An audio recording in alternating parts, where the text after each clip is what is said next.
Studio Bhavani. हेगे किन के हम देबो तोरा लहंगा, हेगे किन के हम देबो तोरा लहंगा।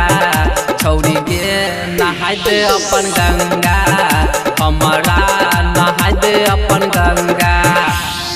औरी हम घुमैबो दरभंगा, हेगे तोरा हम घुमैबो दरभंगा। छौरी गे नहाय दे अपन गंगा, हमारा नहाय दे अपन Ganga.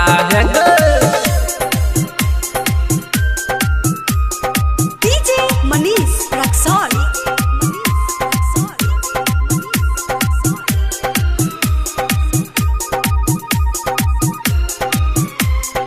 Mix by Jai Ho digital recording studio Bhawani. Madhepura घुमैबो, खगड़िया घुमैबो, जिला पूर्णिया में shopping करैबो।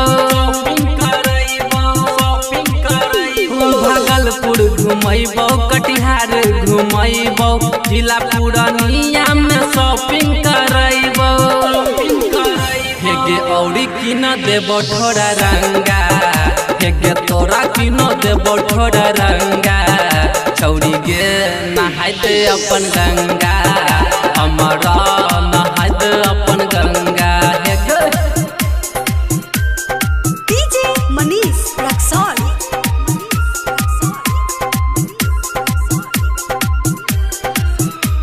Singing by Avinash Raja. Mix by Jai Ho digital recording studio Bhavani. हाँ बिहार के छौड़ा छियै रंगदार गे, लेली है पैसा नहीं दी है उधार गे। बिहार के छौड़ा छियै रंगदार गे, लेली है पैसा नहीं दी है उधार गे। अविनाश राजा से न ले तो पंगा, अभिषेकवा से ले न तो गे पंगा। छौरी गे नहा दे न गे गंगा,